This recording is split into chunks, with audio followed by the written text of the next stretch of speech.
What is up, everybody? Welcome to Islanders Overtime with the Elmonters here. We're going to talk a lot tonight. We're going to talk Islanders win over the Dallas Stars. We're going to talk about the trade deadline. We're going to talk about the playoff push, the importance of tonight's games. We'll talk about Matthew Barzal. We'll talk about the new look lines, and then we'll get to questions, comments. But during this show, when we get to each segment, if you have questions about that topic, I'll be sure to answer them. So let's kick things off with the new lines for the New York Islanders. Patrick Waugh, we knew this would happen at some point, but Patrick Waugh changed things up the way he wants it. He's talking about speed. He's been preaching speed since he got here. And what he did was put Brock Nelson, the number 2 center, on the top line with Bo Horvat, Matthew Barzal. He went Anders Lee, Jean-Gabriel Pageau, and Kyle Palmieri. He then went Pierre Engvall, Casey Zizekas, Simon Holmstrom, and for fourth lines, Matt Martin, Kyle McLean, and Cal Clutterbuck. Oliver Wahlstrom, who had been in the lineup, was getting a good look under Patrick Waugh, has been taken out of the lineup. We don't know if he'll be back in. So let's start with the top line here. You look at them, they're all speed 3 centers. Matthew Barzal, that Bo Horvat is the center of all centers. And you look at the way that line worked last night. It's their first game, and you never were concerned about Horvat and Barzal. It was more Brock Nelson. And Brock Nelson's been the guy that's been the goal scorer for this team the last 3+ years. He's going to score 35+ goals for a third straight season. It doesn't matter that he's over 30. That's what he does. That being said, I think last night you kind of saw him run into the same problems that most new players with Barzal run into, is that it's very hard to read him. They were on the same side of the ice a couple of times, and per naturalstatric.com, that line played 16-31 last night. They allowed 6 scoring chances to their 5. It was a speedy line. They got out a high danger chance 3-2, and you saw at times they got pinned in their own zone. There were chances for sure, and I think it helps that the power play, all 3 guys played together in the power play. You saw Brock Nelson miss a wide open net there, and then a 3-2 win over Dallas Stars last night. Barzal in overtime. We'll get to him in a little bit, but that whole entire overtime period, second up Horvat for the winner, was huge. But you look at all these lines. The second line was the one that was really interesting for me, just because Jean-Gabriel Pageau was playing a top 6 role for the first time as a member of the Islanders. When they acquired him in 2020, this is a guy that was an offensive guy for Ottawa, playing in maybe it was a system like a Doug Weight system where it was just go play offense and do that thing. Pageau was a really responsible 2-way forward with Ottawa, but he was a goal scorer. He was playing that kind of role there, and he gets acquired by the Islanders. Why? Well, the Islanders had Barzal, Nelson, and Zizekas. They needed a third-line center, and coming to the island, Barry Trotz turned Pageau into one of the better defensive shutdown centermen in the league, probably top 5, top 10 there, and that's the way he was groomed. And now Patrick Waugh is putting him in a role where he wants to be more offensive. He still wants him to be defensively sound, but playing with guys like Anders Lee and Kyle Palmieri should open up the offense for him. The question is, can Pageau still be an offensive player? He's not right now, and he hasn't been playing like that for quite some time. So I didn't love the way that line looked last night. You look at the advanced stats. They played 943 as a line. So they actually played the second fewest of any line last night. So they weren't run as a true second line there. So 943, they were outshot 6-4. They were on the ice for the goal against, the Stankoven goal. You can look at that play, and maybe Dobson and Pelech have to do a bit of a better job there. Ilya Sorokin couldn't track that puck that went blocker side. Stankoven on his birthday scores his first NHL goal. Shocker, it came against the New York Islanders.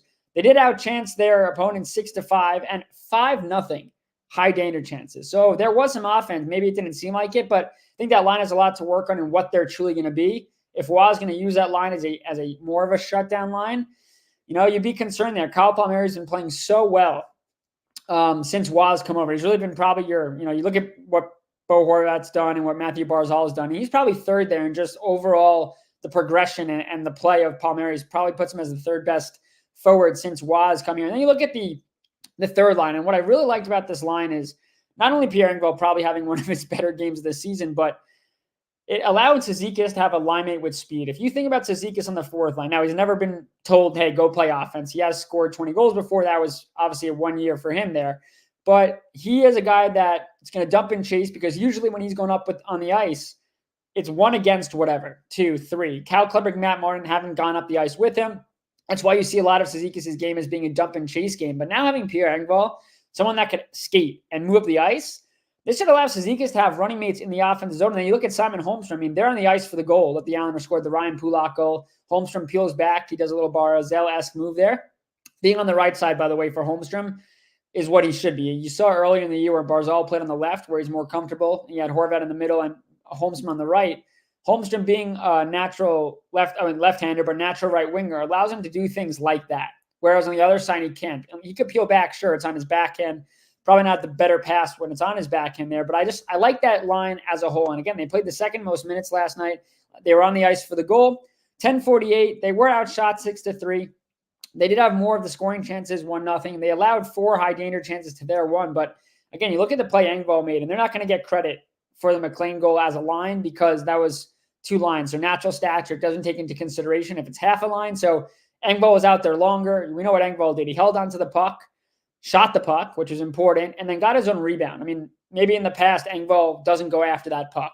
Engvall peels back, things like that. He gets on the puck, passes it to McLean. McLean buries. No line will get credit for that. That's McLean's goal. But I really think Cizikas having a line mate like that is huge. One, because the Islanders aren't going to use their fourth line the way it's been constructed as that fourth line anymore, which they haven't really been under Wah. Wah's cut their minutes significantly. Why not see if Cizikas can provide offense? You look at the top line. The top line is the Islanders' 3 top forwards in terms of offensive production.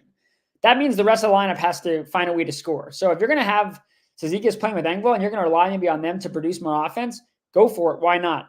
Let's get to the last line here. Matt Martin, Kyle McLean, and Cal Clutterbuck. What's really been great about Kyle McLean since he's been called up, I think that was his 8th game in the league last night. He just plays a simple game. He seems to always be in the right spots. He goes up and down the ice. He forechecks hard. He hits. Really, in all 3 zones, he's got good stick placement, and he's got speed. Again, Waz preaching speed. And what you saw last night was him just filling a lane in the slot. He saw Engvall hop on that puck. He went to where he should be and was ready. That was the other thing, too, is sure, maybe see young players, even veteran players, be in the right spots. But if their stick's not down and ready to shoot, it's kind of pointless. So I liked what McLean did. You know, I thought Matt Martin struggled a little bit. Cal Clutter, by the way, has been able to stay healthy all year, and he plays a solid role. I don't think he gets enough credit for just being out there and doing what he has to do. But that line only played 5:49. They outshot. They tied with their opponents in shots 2-2, 1-1 in scoring chance, and allowed a high danger chance. But I thought they played well. And again, I thought for the first night for all 4 lines, I thought it was solid. Definitely something to build on. And for Patrick Waugh, I mean, that's the biggest thing. The biggest thing is for Waugh to get the most out of this lineup. And we'll talk more about it if we have questions coming up and things like that. But yeah, the lineup, I think it'll stick like this. Again, last time Waugh changed lines, he moved them back a couple of shifts later. So I think for Waugh, he's got to get the most. You got to see that top line score. Creating chances is great, but if you don't bury, then what's the point? You'd rather have a more balanced lineup. I think the line to watch going forward, though, besides the top line, is just to see what that second line could do.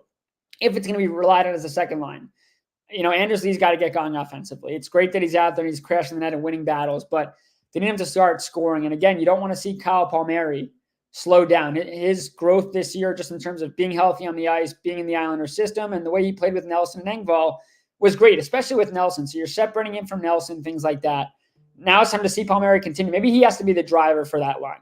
Pierre Engvall was the one that generated off the rush in transition, but without Engvall, we saw how Brock Nelson and Kyle Palmieri struggled. Now, Pajot is not a transitioner.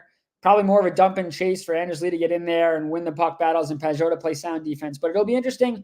It'll be interesting to see what Waugh does going forward because, again, if the Islanders have a bad game Thursday against Detroit, it's very possible he goes back. But what it tells me is that the Islanders have players that with speed. And the holes that you'll see in the lineup, you know, which line's struggling, which line's playing the least amount of minutes, that's going to tell you pretty much what Waugh's mindset is. I mean, you look at the guys that played last night. I mean, Barzal, Horvat, and Nelson all played over 20 minutes. That's how that line. I think Barzal played over 25 minutes. Now there was overtime in Horvat as well, and Nelson. But that line's going to get a bulk of it. The Islanders have to win these games here. So we do have our first question here in terms of lines. So it says, "Hey, Stefen, looking at the lines yesterday, what are your thoughts on the game almost being a tryout for Casey at 3C and McLean 4C in order to get a sense of the bottom 6 with no JGP?" Yeah. So again, I think Kyle McLean, I've said this a couple of times. I know that Kyle McLean isn't Pajot yet. Pajot is a better hockey player, and he's also a proven hockey player. But when you look at the tryout period, all Waz talked about with McLean is how much he trusts him already, and he's reliable. When you hear coaches say that for young players, that's got to be such a boost in confidence, right? And I'm not saying that Kyle McLean is automatically going to be a shutdown center, whether it's a third line role or a fourth line role going forward. Clearly, it's a fourth line role, playing limited minutes, maybe paying penalty kill. But yeah, I think it's a huge tryout. Take Pajot out of the equation because, quite frankly, we'll get to in a little bit when we talk about trade deadline. Pajot makes $5 million a year. Kyle McLean makes not $5 million a year. All right. So he makes a lot less, $800,000 a year. So if he did decide to move on from Pajot, can McLean be trusted in a bottom 6 role? And can Cizikas play a third line role? And I think if you're, we're in a cap world, right? If McLean could do what Pajot does, maybe even be, a faster Pajot, face-off numbers might be a little different, but be that PKer, be that strong shutdown line. You're saving $4.2 million if you get a team to eat Pajot's contract. So by far, I think every game is a try. And for Cizikas, like I said, having speed to play with is huge for Cizikas. That's Cizikas' game, is being that energizer bunny. When you have a guy like Pierre Engvall, by the way, going north with speed, but also last night, maybe didn't like the fastest on the back check. I saw a lot of comments about great plays by Pierre Engvall. I think at times he had the stick reach for sure. I think he could have gotten back a little quicker, but maybe I'm a harsh judger there. But I think having Engvall play the way he played last night is huge for Cizikas and what Wild wants to do. Now you have two lines. If you still want to match that fourth line up or center with Pajot's line up against the league's best, you got a couple of options there, how strong you are down the middle. So I think that's huge. Let's see here. So we can go to the other questions now. We'll keep going here. As the questions come in, I'll touch on them. So we'll get to JS Jr. here. And JS Jr. says, we've seen the Isles constantly have multiple players cover the same guy, especially on the PK. Is having two voices, Huda and Benoit, causing more confusion, so they focused on one voice. Now, I don't think that's an issue. I think you look at the PK last night, and there were changes made. Bo Horvat got in there. Holmstrom was taken off. It didn't work out, obviously, on that one PK there. But you look at the way Benoit's been there for a little bit now. Huda's got to do a little better of a job. Obviously, it's personnel points, but clearly the structure is not working. I don't think Benoit came in here and was going to step on anyone's toes. That being said, I could very see a situation where Huda's not here next year and Benoit is. Personally, and I said this on Hockey Night in New York the other day, I don't have a timetable for this, but I think at some point, Patrick Waugh is going to be the GM of this team, and Benoit is going to be the head coach. I don't have a timetable there. We'll keep moving on to points now. So we got to the lineups. We're going to move on here to the importance of the game in Detroit. So right now, just to update here, the Islanders started tonight 5 points back to the Philadelphia Flyers, who play Washington tonight. Islanders will have 2 games in hand. They're 8 points back of the Detroit Red Wings, who hold down the top wildcard spot. They'll have 1 game in hand, and they're 7 points back of Tampa Bay, who they'll have a couple of games in hand of, I believe, or 1 or 2 games in hand there. And the update is that the Flyers are now up 1-0. So we'll keep you updated as the show goes on until we end. But the Islanders play Detroit on Thursday. That is a monumental game. And the reason it's monumental is because the Islanders have struggled so much this year of building, stringing together wins, right? And you saw the huge win against Dallas, the 3-2 overtime win. You saw Matthew Barzal really show in that moment that this group believes, he wants to make the playoffs. Of course, they all do, but he's going to do everything he can to get the W. They get the W. Now you got to beat Detroit. You didn't beat Tampa on Saturday. You got to find a way to beat Detroit because you're chasing them, whether you think you're chasing them to catch them or just a need for 2 points to catch the Flyers. If the Flyers lose tonight and the Islanders beat Detroit, the Islanders will be 3 points back of Philadelphia. I think if you're the Islanders, sure, you want to get into the playoffs wherever way you can. But if you can go and finish in third in the Metro somehow and play the Hurricanes instead of the other juggernauts, you definitely want to go that route. Carolina struggled with goaltending immensely. Sure, Frederick Anderson's back, and obviously he's got to figure it out a little bit. But Carolina's probably the weaker of the teams you're going to face just because of their goaltending there, and you never know what's going to happen if Freddie Anderson can stay healthy.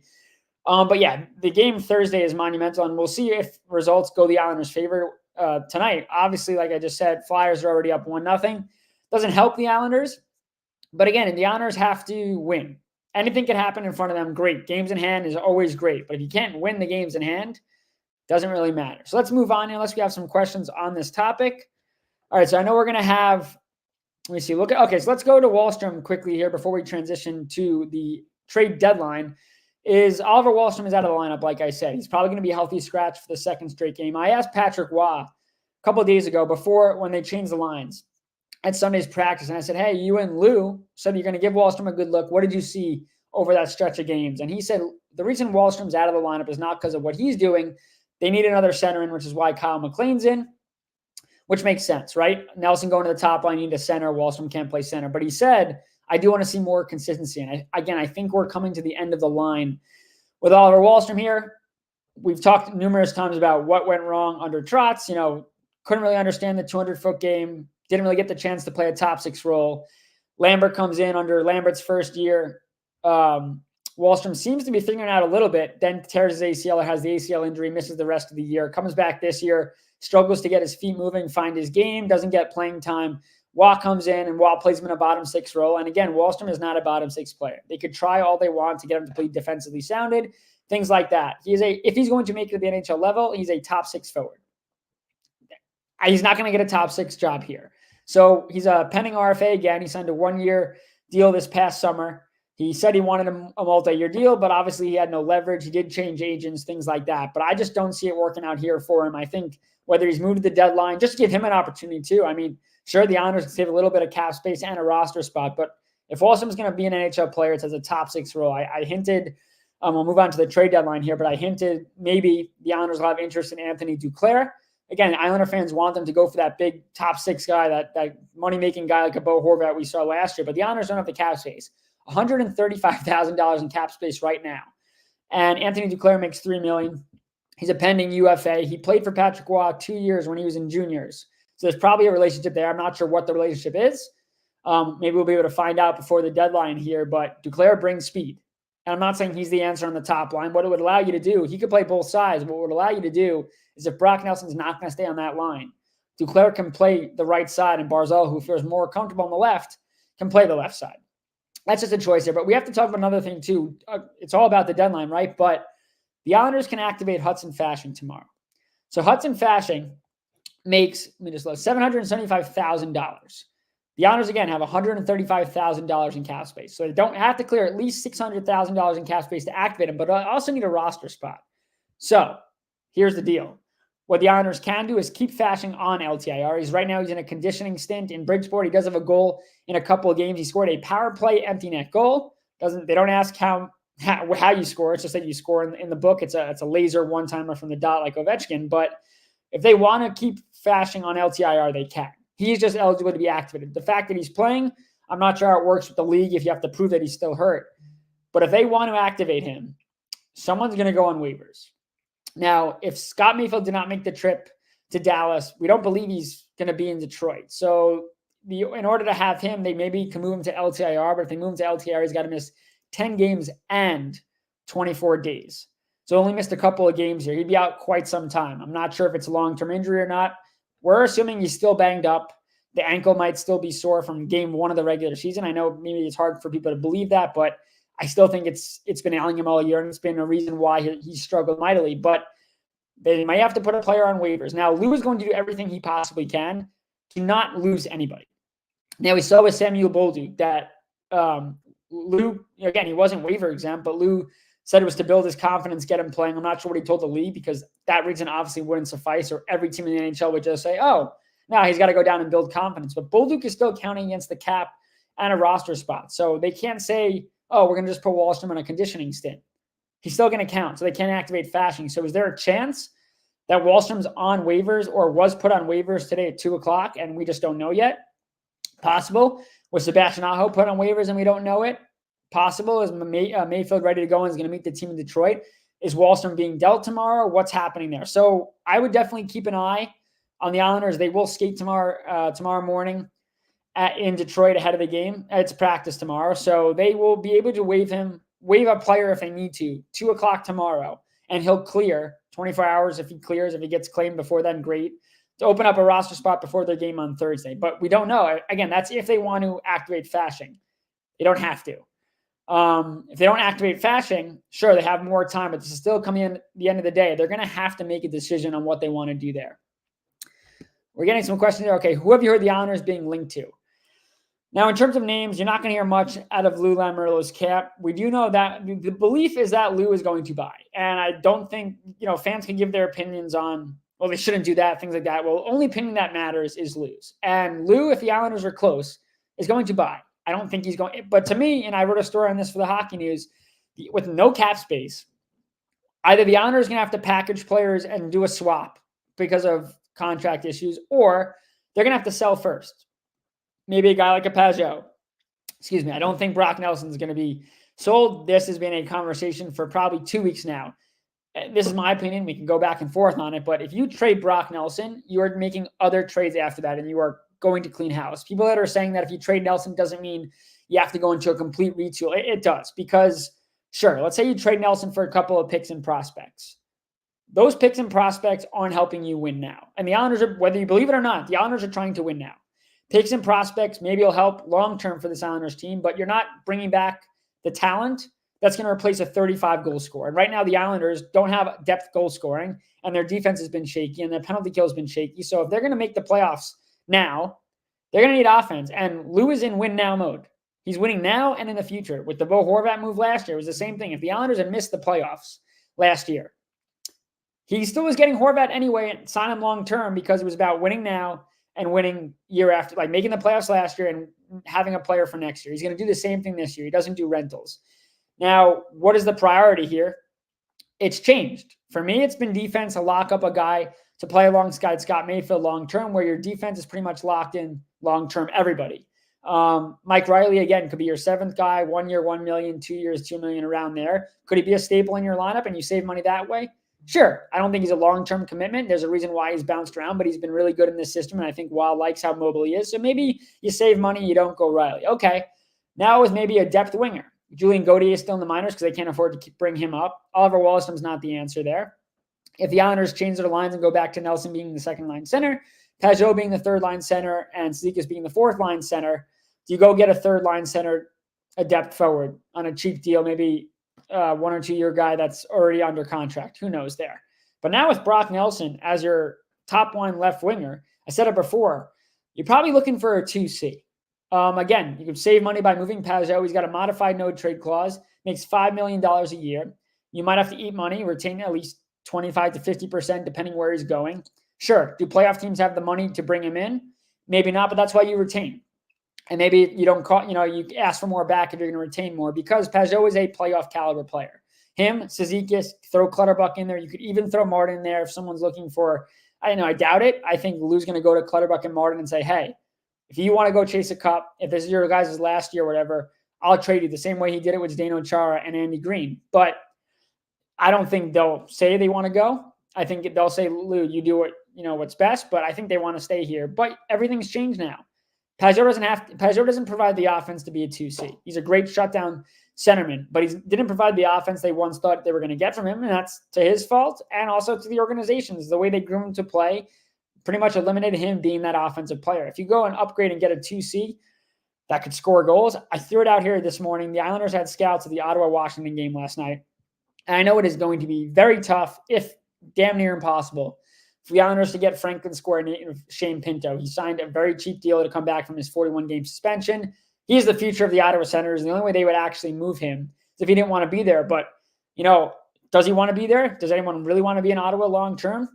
Josh Norris was another guy I honed in on because Josh Norris did sign a long-term deal over, $7 million a year. It's a tough cap hit, but he's a number 2 center, and he's young. And you get him under contract, obviously. It's expensive. You have to clear cap space, but Josh Norris is definitely more likely to move than Pinto because Pinto is also an RFA he doesn't have arbitration rights. So maybe a guy like a Norris is someone that the Islanders are looking into. You could look at other teams or, other players, but maybe a second-line center is who they're going to go to. Everything changes if Waugh truly likes Nelson and sees Nelson as a fit there longer term than this year. I know we have a couple of questions here, so we'll get to here. So thoughts on Jordan Kyrou potentially being moved and how the Islanders could potentially be in on that.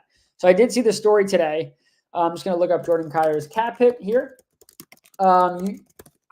I know he's probably not the player that the Blues want right now. Obviously, he hasn't been as consistent.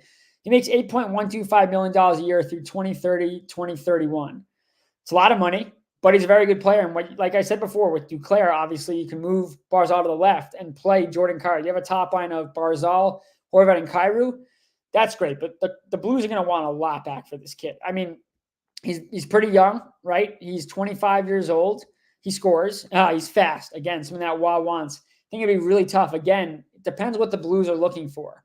I think it would cost a lot. I don't think the Islanders could go and get him. Again, right now, the biggest area that's a concern for getting players that make this much money is the fact that the Islanders have no cap space. Could the Blues retain salary? Yeah, I doubt it.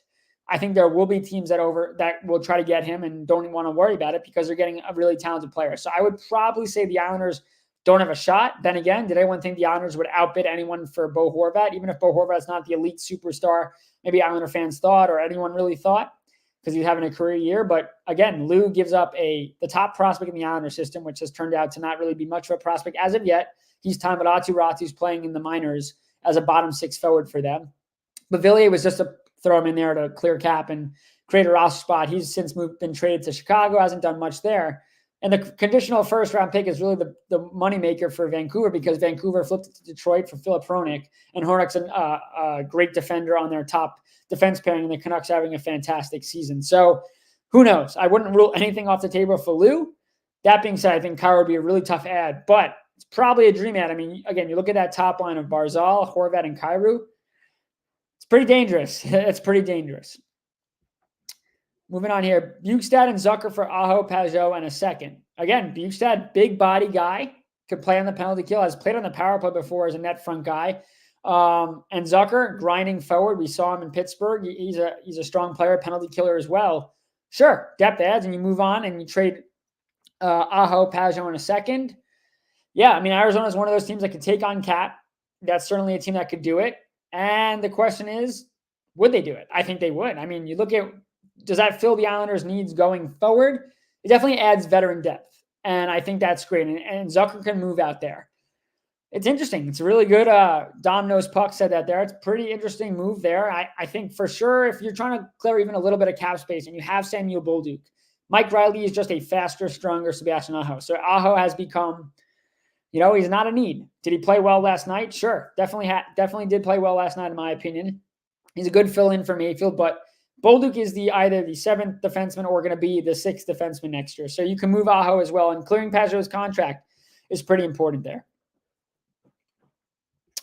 All right, with that, we're going to keep moving on to more trade deadline talk. So like I said, Wahlstrom's an expiring RFA. If the Islanders hold on to him and don't trade him now and don't trade him at the NHL draft, I could really see them not tendering a qualifying offer to him. I think Lou will try to move him if Lou wants to move him. I don't know what Lou's opinions are. Last time we talked to Lou, he said he believes in Wahlstrom, wants to give him a chance. And you're not seeing the growth that you need to see from a guy that you believe could be a top 6 guy.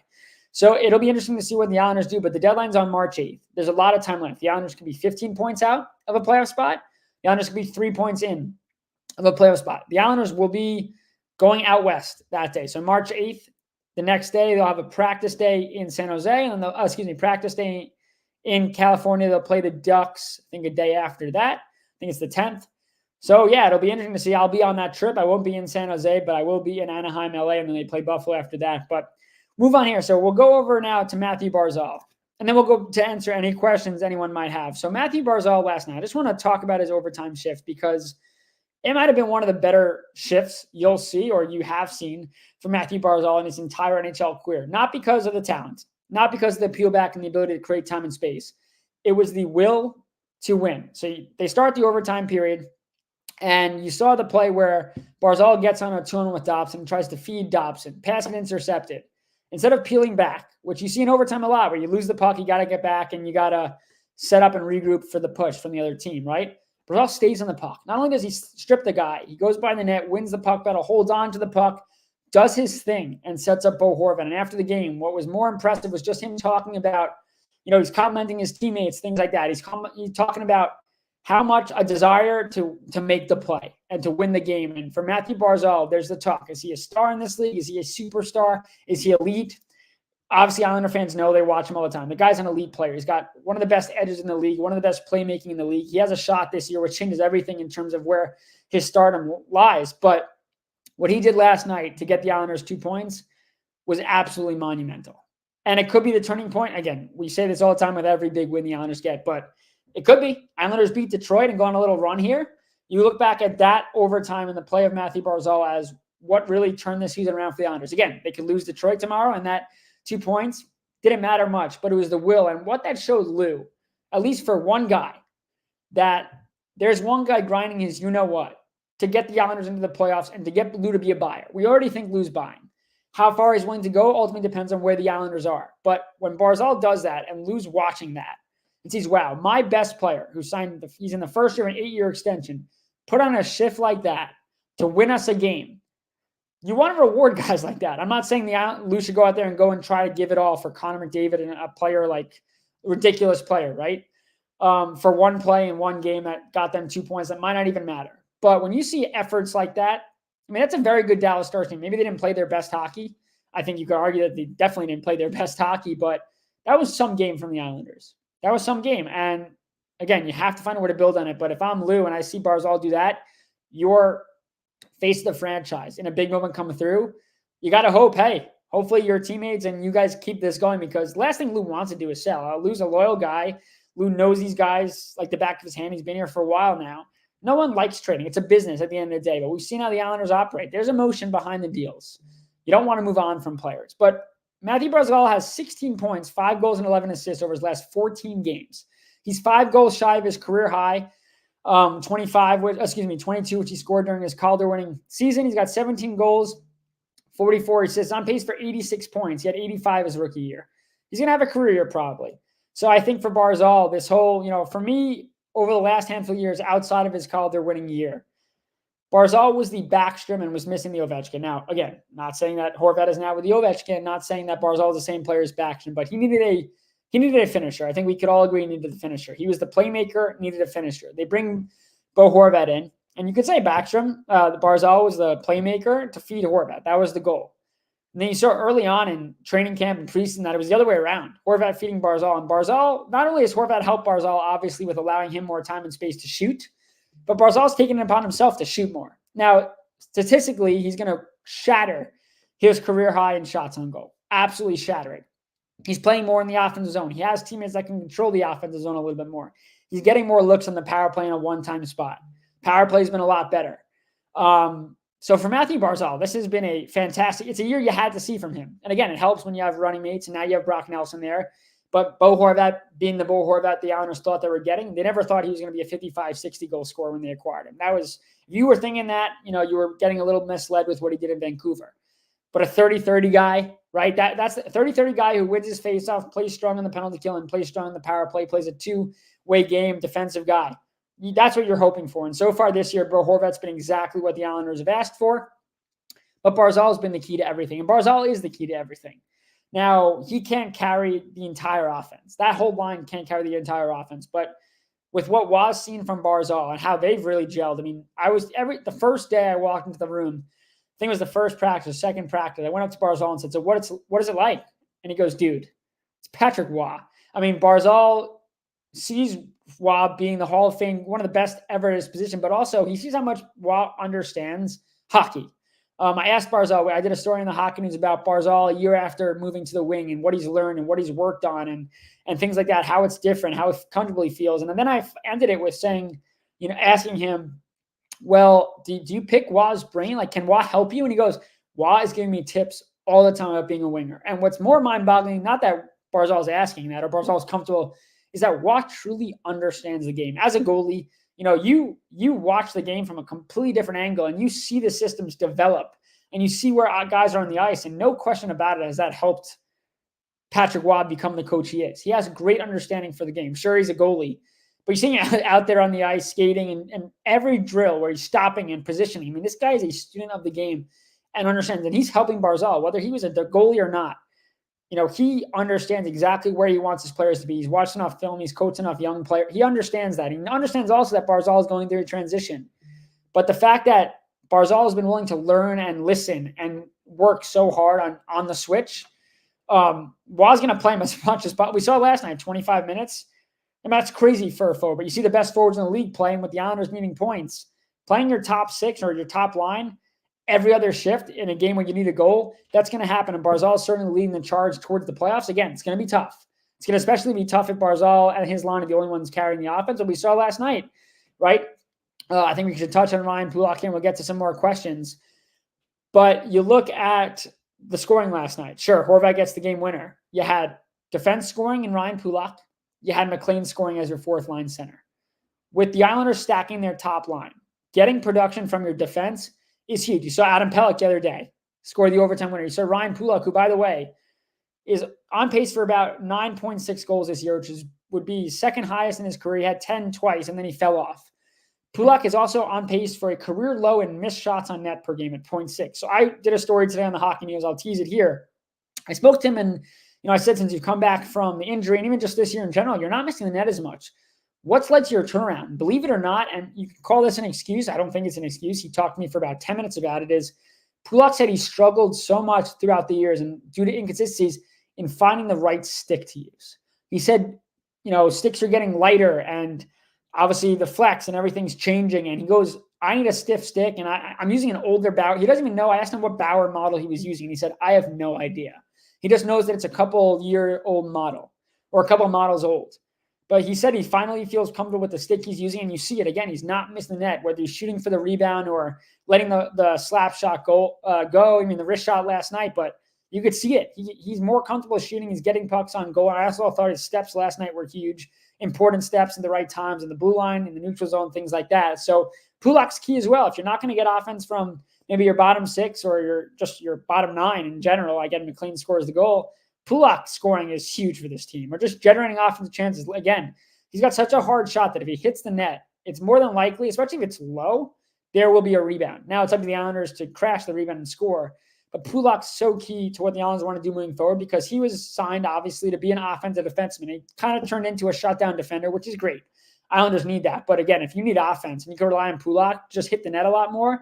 He's on second power play unit as well. That changes a lot for what the Islanders are able to do offensively. So now we'll get to questions, comments, and concerns. We'll go and do those pretty much the rest of the show here. So we'll start off here. What would the price be for Duclair? Great question. Again, makes $3 million. He's a pending UFA. He's his own agent, first off. I think the price would obviously be, honestly, Oliver Walsh and maybe a 4th or 5th round pick. The Sharks don't need Duclair. He's not part of their future plans. And a guy like Oliver Wahlstrom for a team not trying to win right now, a 23-year-old reclamation project where he'll play top 6 minutes. If I'm the Sharks, Wahlstrom's a guy that I would bring on the off chance he succeeds and he's ready to go. And when they're really ready to commit in 4, 5, 6 years, maybe 3, 4, 5 years, I don't know what the timetable is for them. Obviously, they have a lot of work to do. But Wahlstrom finally getting a chance to be a top 6 player. If I'm the Islanders and Lou, they don't hate Wahlstrom that he didn't develop. But give him a chance. And if you could help yourself and bring a guy like Duclair back, whether Duclair's playing a top line role, a second line role, a third line role, speed. He brings so much speed. He also played with the Rangers for not a full year, but a year. He was in that. He knows what New York's all about. To me, it's a no-brainer, but I'm not a GM. I'm playing an armchair GM here, but I think Duclair, given that he's played under Waugh, if they have a great relationship, I have no idea what the relationship is. I don't see why Duclair couldn't be an option. Cost-effective, nothing crazy, no need to give up a first round or a second round pick. I think that's huge. Moving on here. Let's see, we'll go through here. So let's go back. Here. What would Duclair go? Would Duclair, Taylor, we're just going to start here. Duclair has an I in his name, so just going forward, but you're close. You're close. What would Duclair go to first line with Barzal and Horvat just because of his speed? Yeah, in theory, because the Islanders, again, could put Brock Nelson there. They could.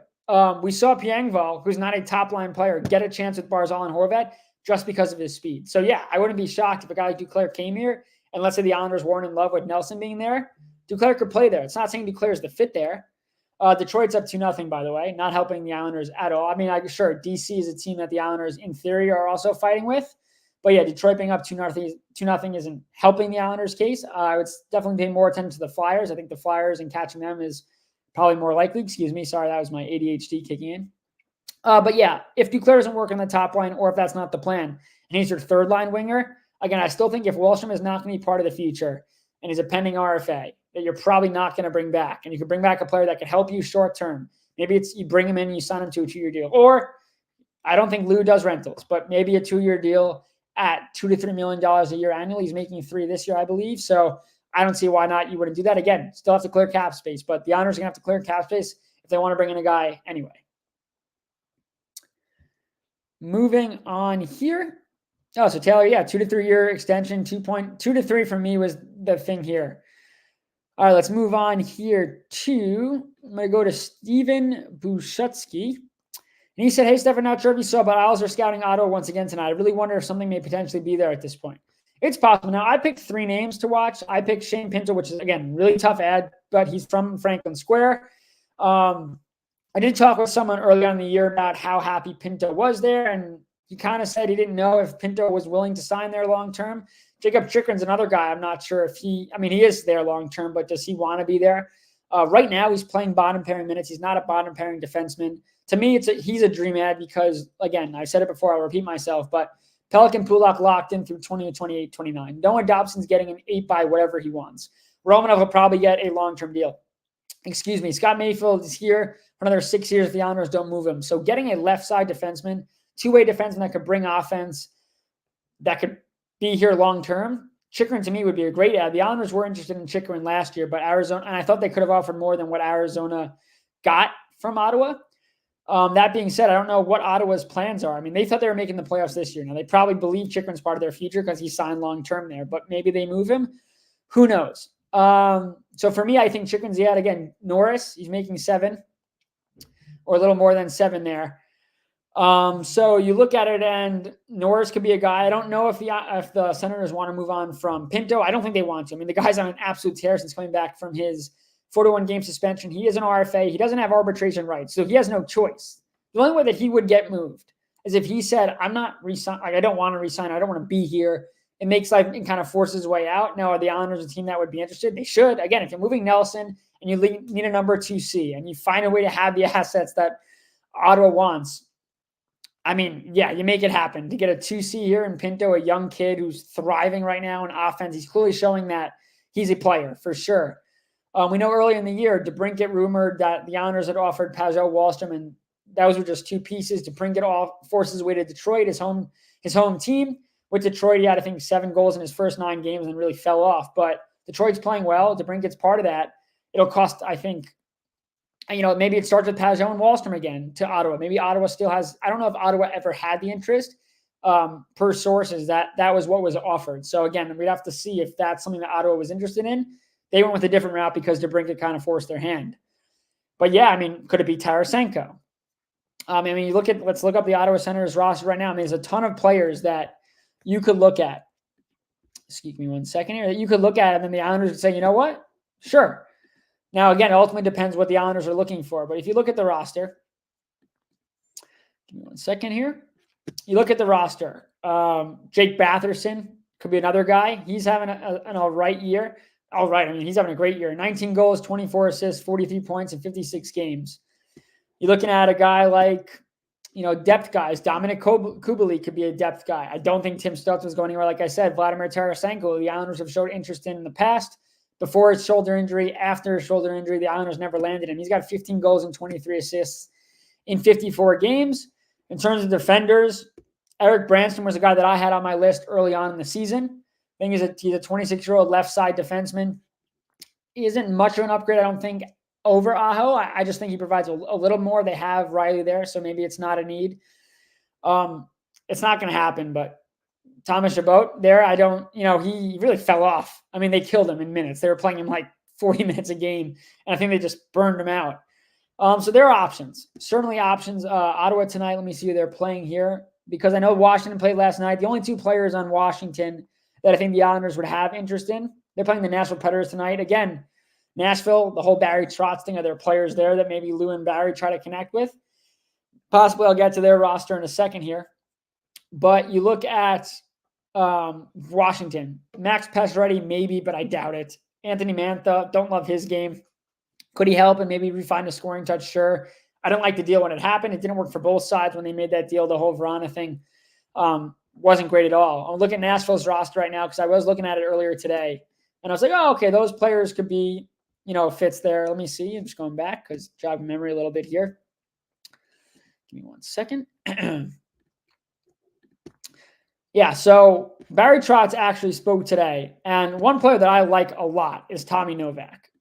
Young kid, and he's a homegrown player. He's got 12 goals and 19 assists in 48 games. He's been a strong player this year, but he's 26 years old. But Trotz said that they're working on a deal. He doesn't want to lose a player like that.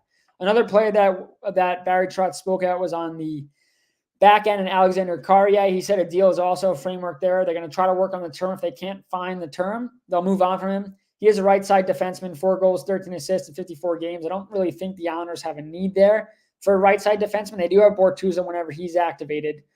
Again, depth guys, Gustav Nyquist is a depth guy, but I don't think the Islanders are going to go for guys like that because, quite frankly, I don't know how much they need of those guys. Like I said, if you're going to go and get a guy, it's a number 2 center. It's a player that can play the top line wing, or to me, it's a left side defenseman. Looking at the left side defenseman, Yossi's not going anywhere. Jeremy Lazon's all right. Ryan McDonough's not going anywhere, I don't think. So in terms of Nashville, not too many options there. Move on here. I know some stuff about Nelson moving and things like that. So let's get back to Domino's puck. If you're moving Nelson, you're opening your mind to moving everyone. Yep, that's like what I said. If Nelson goes, you got to think Riley, Palms, Pajot, Clutter, Aho, Martin, anyone not part of the multi-year plan. Yes, because again, I'll retouch on this, is if you move Nelson for a team that doesn't have scoring in general, even if they're scoring more, you move Nelson, you are not getting back any players that could score to 35 for you right now or next year. Can you bring back prospects? Sure. Can you bring back NHL players in a deal for Nelson? 1,000%. They're not going to be, you're not moving Nelson and getting back a player that's better than Nelson in terms of offense production. So to me, if you're moving Brock Nelson, which I don't think they're going to do, you are signifying exactly what Dom knows puck. Maybe Dom does know puck. You're moving everybody. You sell everybody. And again, the Islanders aren't going to do that. Unless they are, if they were in a situation where they fell off a cliff and were 30 points out of it, 20 points out of it come the deadline, then sure, I could see Lou selling some pieces. But they're not. Probably going to be between 5 and 6 points out of a playoff spot, whether that's third in the Metro or in the wild card. And even if they're, I would say if they're 8 or fewer points, they're going to buy. At the very least, they're standing pat, and I don't think they're going to stand pat. I'm not saying they're going to throw their first round away like they've done in the past and just use first-round picks, but again, they're in win now mode. Doesn't matter what fans think. Excuse me. Lou's going for the win there. Let's see. The fourth period has linked Henrik, Eberle, Tarasenko, and Vetrano to the Owls last couple of weeks. Do you think they're just assuming Owls are a good fit, or Owls have inquired and have interest? I would just be wary of the sites that you do trust. I'm not saying the fourth period doesn't do a great job in Pagnotta over there. Just be wary because, again, anytime someone says Lou's interested, I'm not saying they did. I didn't see the report. I didn't read into that. Anytime someone says Lou is interested, they're fibbing. Now, in the past, have I shared Islanders are shown interest in certain players? Yeah. But if I have shared anything, I can promise you it has never come from the Islander side of things. It's either come from the other team side of things or around the NHL talking to other people. I know I haven't broken much news now working for .com. That kind of changes what I'm able to do just because I do work for the league and the rep that it would give off, which again, I'm never going to obviously, if I get anything from the league from the work I do there, which I don't, would I ever be sharing that out as source information that would get me fired? I would never do that. But over the couple of years, I have built up some really credible sources, and around the deadline, you do hear some things. But in terms of the Islanders looking at those players, now again, for me, Tarasenko would have been a great add a couple of years ago. Really would have. Now, again, he hasn't been bad this year. I think he's 15 goals. I just think we're kind of past Tarasenko being that player. Now, again, maybe on the Islanders, he could shine again and really find that 25. I mean, he'll probably score 20, 25 goals this year. Can he get back to the 30-plus goals? Can he be a top-line winger for the Islanders? Probably. Again, I don't know what Ottawa wants to do with anything. For me, Ottawa should have made the playoffs this year. They should have been. They've been bad. Now, again, we're seeing how much Shane Pinto's been a part of the problem not being there. 41 games for gambling, 41 games for gambling is going to hurt every team. Jordan Eberle, reuniting him with him. First off, Matthew Barzal is really close with Jordan Eberle. Could Jordan Eberle come back? Sure. At this point in his career, again, do you want the Islanders revisiting older veteran players? Sure. If he goes, I wouldn't give up a lot for him if he goes to free agency, which he probably will. Maybe you could if he wants to come back. Eberle also has to want to come back. Maybe you have something there and you could reunite. Because again, back then it was Barzal and Eberle, but now if you're telling me you have a top line of, again, this allows Barzal to play his more comfortable side, the left side. And you have Barzal, Horvat, and Eberle. I don't hate that. Frank Vetrano, to me, he is under a term, but guy having a career year with the Ducks team, you're going to probably have teams overpaying for him. And it would be tough because, again, he is under contract. He's having a great year. Don't get me wrong. Very good player. I like him a lot. I like players that I'm pretty sure he went undrafted that really worked away. I like him a lot. He's got speed. I don't think that the Islanders should. Again, I think there are going to be teams that overpay for him, and they're going to realize that they gave up way too much for a guy that probably is a middle six forward, probably more a third-line guy with just offensive speed and capabilities. Clearly, he's a good player. I wouldn't want to overpay for him. Adam Henrique, I think Kyle McLean has closed the door. Again, I don't think Adam Henrique is a number 2 center at this point for a team like the Islanders. Sure, he's a bottom 6 guy with penalty kill prowess. He could play on the power play. He could do things there. He's a good player. And coming back to the Metro, I mean, he killed the Rangers, right? And I think Islander fans would love to have him there. But I think Kyle McLean is a player, guys. I really do. I know we're, 8 games in the McLean show. I just love everything about this guy's game. Now, I'm not expecting him to score 40 goals and be a top – he doesn't have to be. But I think McLean is, again, if McLean made Pajot, dispensable to an extent, Why would you go and get, I don't think Henrique at this point, maybe, you look at his contract. I'm just going to pull it up here just so I get it right for you guys. Give me 1 second.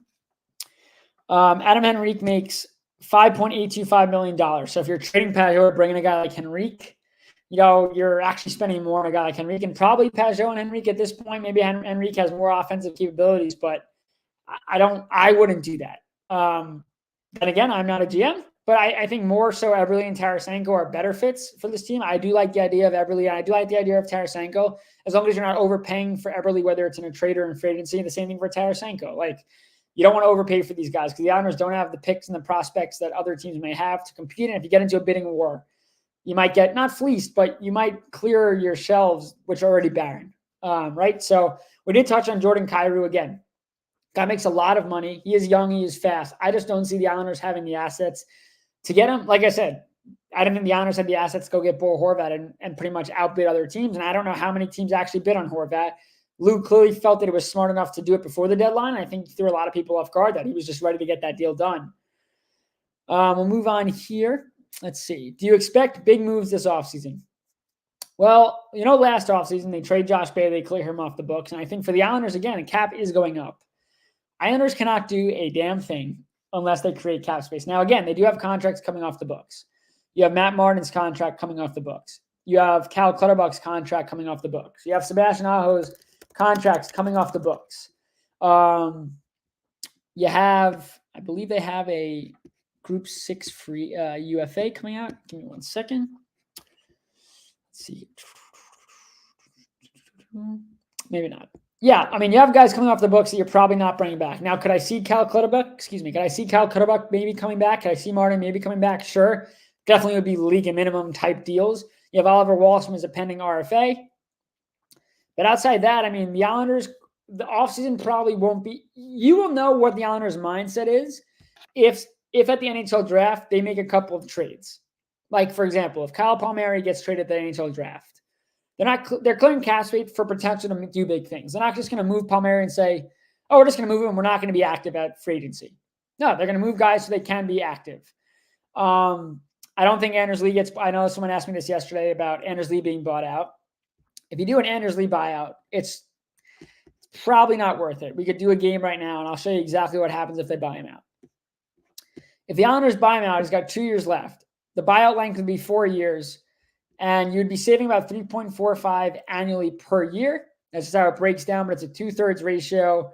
It would just extend Lee being on the books, and I don't think, again, $7 million player for a guy that's not producing is an issue, but the cap is going up, which helps with a lot of contracts the Islanders have. Now, Palmieri's producing, so I don't think you have to worry about that. But I do think that Lee is going to be here. I don't see any situation where Lee gets bought out. Moving on here. Let's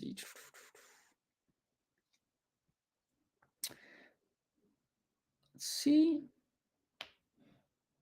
So other than Pajot and Wahlstrom, who else could you see being moved if the Islanders buy? Now, again, I could see Clutterbuck and Martin being asked, hey, do you guys want to be here? Or not? Like, would you want to go to a cup? I could see that.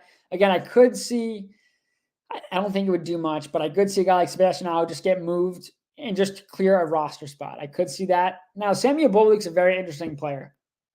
I don't think he gets moved. Patrick Roy seems to love him. Excuse me, guys. Sorry. Pajot seems to love him.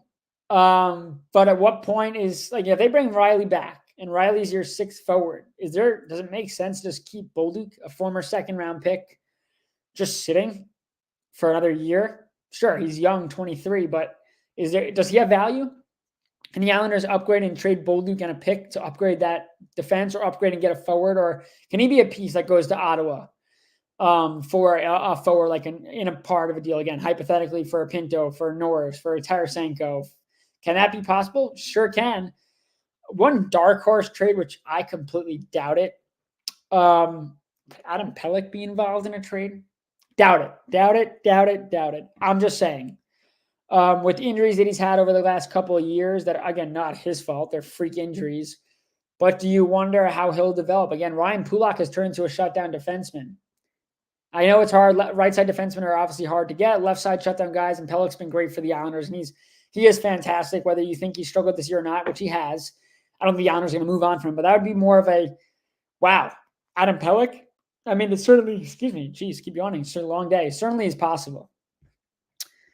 So with that, guys, I'll take some more questions, comments, concerns. We have gone on 55 minutes. It's been a great show for you guys. Definitely wanted to have this before the deadline. We'll do another one, but before this big game against Detroit. So just a little update in terms of scores here. So right now, you have the Red Wings up 2-0 in the first intermission here. They'll be on the power play when play resumes. You have the Lightning are down 1-0 to the Flyers. That game's in the first intermission as well. Ottawa Senators have the Islanders have a scout there yet again for a second straight night. We just went through the roster there. And then again, tomorrow night, nothing to watch scoreboard-wise. But then the Islanders played the Red Wings Thursday, 7 p.m.